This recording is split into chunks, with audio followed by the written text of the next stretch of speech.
9 Billion Names of God, Arthur C. Clarke. This is a slightly unusual request, said Dr. Wagner, with what he hoped was commendable restraint. As far as I know, it's the first time anyone's been asked to supply a Tibetan monastery with an automatic sequence computer. I don't wish to be inquisitive, but I should hardly have thought that your establishment had much use for such a machine. Could you explain just what you intend to do with it? Gladly, replied the Lama, readjusting his silk robes and carefully putting away the slide rule he had been using for currency conversions. Your Mark V computer can carry out any routine mathematical operation involving up to 10 digits. However, for our work we are interested in letters, not numbers, as we wish you to modify the output circuits. The machine will be printing words, not columns of figures. I don't quite understand. This is a project on which we have been working for the last 3 centuries, since the lamasery was founded, in fact. It is somewhat alien to your way of thought, so I hope you will listen with an open mind while I explain it.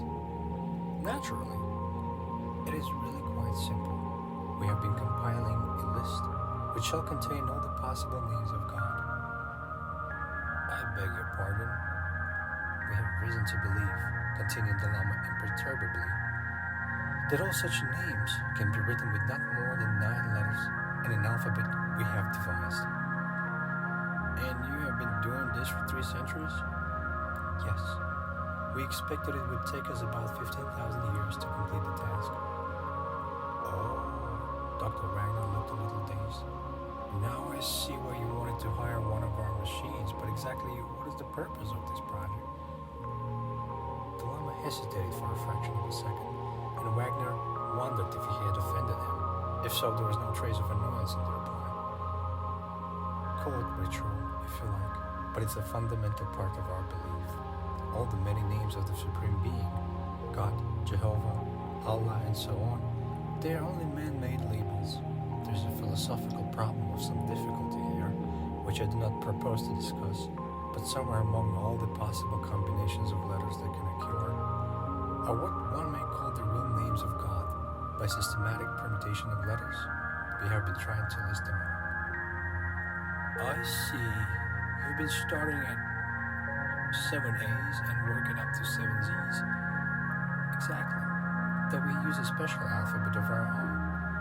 Modifying the electromagnetic typewriters to deal with this is, of course, trivial. A rather more interesting problem is that of devising suitable circuits to eliminate ridiculous combinations. For example, no letter must occur more than 3 times in succession. 3? Surely you mean 2. 3 is correct. I'm afraid it would take too long to explain why, even if you understood our language. I'm sure it would, said Wagner hastily. Go on. Luckily, it will be a simple matter to adapt your automatic sequence computer for this work, since once it has been programmed properly, it will permute each letter in turn and print the result. What would have taken us 15,000 years, it will be able to do in 100 days. Dr. Wagner was scarcely conscious of the faint sounds from the Manhattan streets far below. He was in a different world, a world of natural, not man-made, mountains. High up in the remote areas, these monks had been patiently at work, generation after generation, compiling the list of meaningless words. Was there any limit to the follies of mankind? Still he must give no hint of his evil thoughts. The customer was always right. There is no doubt, replied the doctor, that we can modify the Mark V to print lists of this nature. I'm much more worried about the problem of installation and maintenance. Getting out to Tibet in these days is not going to be easy. We can arrange that. The components are small enough to travel by air. That is one reason why we chose your machine. If you can get them to India, we will provide transport from there. And you want to hire 2 of our engineers. Yes, for the 3 months that the project should occupy. I have no doubt that personnel can manage that. Dr. Wagner scribbled a note on his desk pad. There are just 2 other points. Before you could finish the sentence, the Lama had produced a small slip of paper. This is my certified credit balance at the Asiatic Bank. Thank you. It appears to be adequate. The second matter is so trivial that I hesitate to mention it, but it's surprising how often the obvious gets overlooked. What source of electrical energy have you? A diesel generator providing 50 kilowatts at 110 volts. It was installed about 5 years ago and is quite reliable. It's made life at the lamasery much more comfortable, but of course it was really installed to provide power for the motors driving the prayer wheels. Of course, echoed Dr. Wagner. I should have thought of that. The view from the parapet was vertiginous, but in time, one gets used to anything. After 3 months, George Hanley was not impressed by the 2,000-foot swoop into the abyss of the remote checkerboard field in the valley below. He was leaning against the wind-smoothed stones and staring morosely at the distant mountains, whose names he had never bothered to discover. This, thought George, was the craziest thing that had ever happened to him. Project Shangri-La. Some wheatback at the labs had crested it. For weeks now, the Mark V had been churning out acres of sheets covered with gibberish.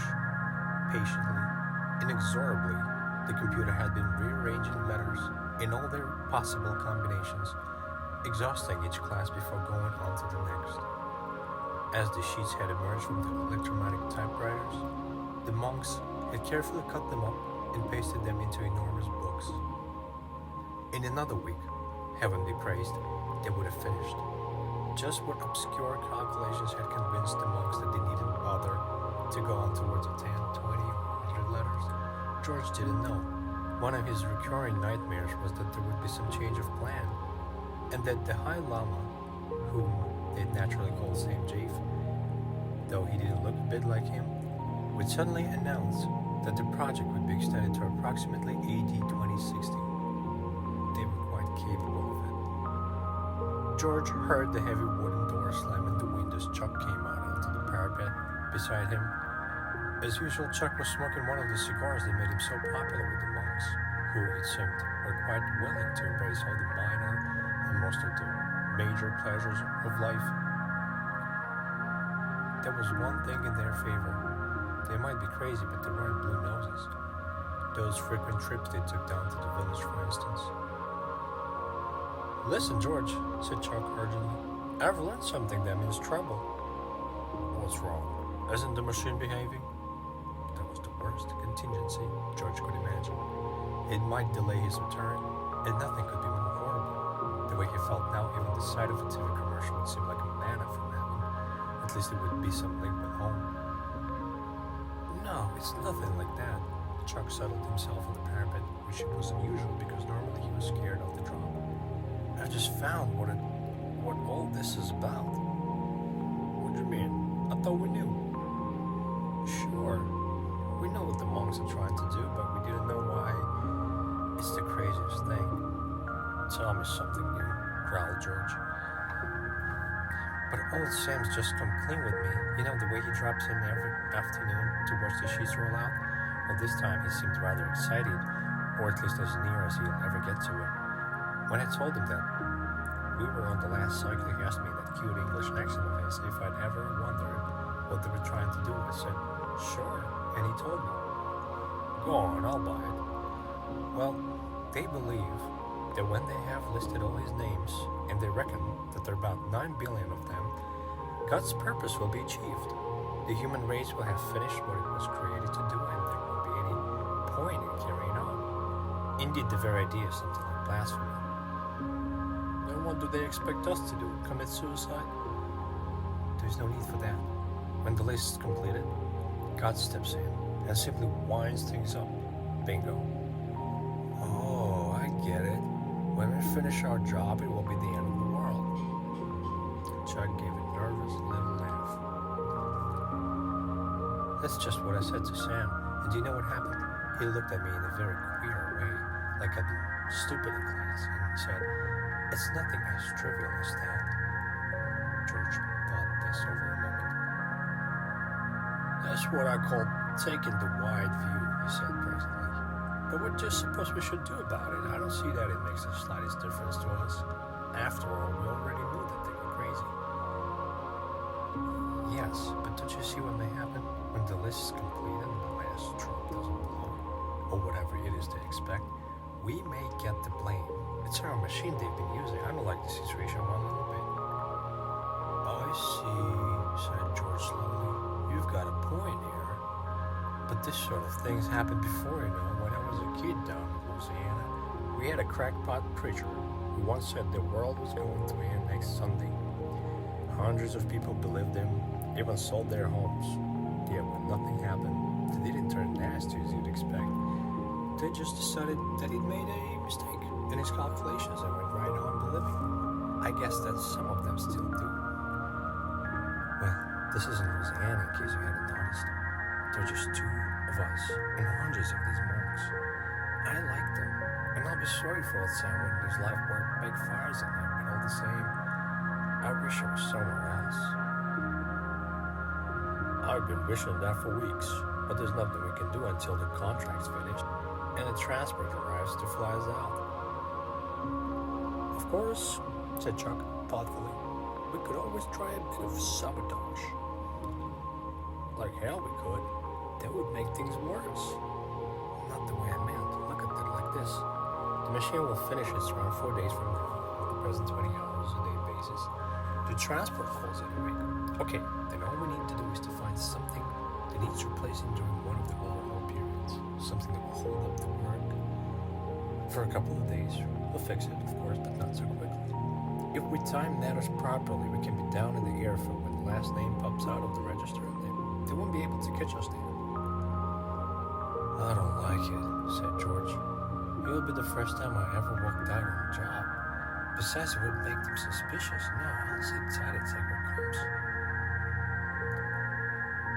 I still don't like it, he said 7 days later, as the tough little mountain ponies carried them down the winding road.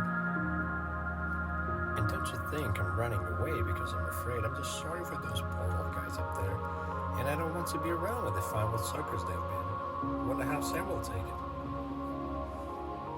It's funny, replied Chuck. When I said goodbye, I got the idea he knew we were walking out on him and that he didn't care because he knew the machine was running smoothly and that the job would soon be finished. After that, well, of course, for him there just isn't any after that. George turned in his saddle and stayed back up the mountain road. This was the last place from which one could get a clear view of the lamasery, the squad. Angular buildings were silhouetted against the afterglow of the sunset. Here and there, lights gleamed like portholes in the side of an ocean liner. Electric lights, of course, sharing the same circuit as the Mark V. How much longer would they share it, wondered George? Would the monks smash up the computer in their rage and disappointment? Or would they just sit down quietly and begin their calculations all over again?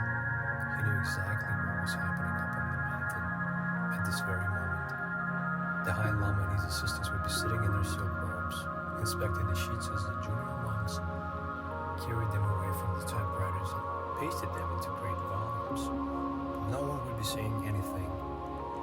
The only sound would be the incessant patter, the never-ending rainstorm of the keys hitting the paper, for the Mark V itself was utterly silent as it flashed through its thousands of calculations a second. 3 months of this, thought George, was enough to start anyone climbing up the wall. There she is, called Chuck, pointing down into the valley. Ain't she beautiful? She certainly was, thought George. The battered old DC-3 lay at the end of the runway like a tiny silver cross. In 2 hours, she would be bearing them away to freedom and sanity. It was a thought worth savoring like a fine liqueur. George let it roll round his mind as the pony trudged patiently down the slope. The swift night of the high Himalayas was now almost upon them. Fortunately, the road was very good, as roads went in that region, and they were both carrying torches.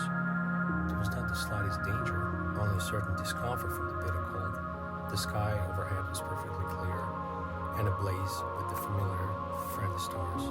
At least there would be no risk, thought George, of the pilot being unable to take off because of weather conditions. That had been his only remaining worry. He began to sing, but gave it up after a while. This vast arena of mountains, gleaming like whitely hooded ghosts on every side, did not encourage such ebullience. Presently, George glanced at his watch. Should be there in an hour. He called back over his shoulder to Chuck. Then he added in an afterthought, I wonder if the computer's finished its run. It was due by now. Chuck didn't reply. So George swung round in his saddle. You could just see Chuck's face, a white oval, turned towards the sky. Look, whispered Chuck. And George lifted his eyes to heaven. There is always a last time for everything. Overhead, without any fuss, the stars were going out. Arthur C. Clarke, 9 billion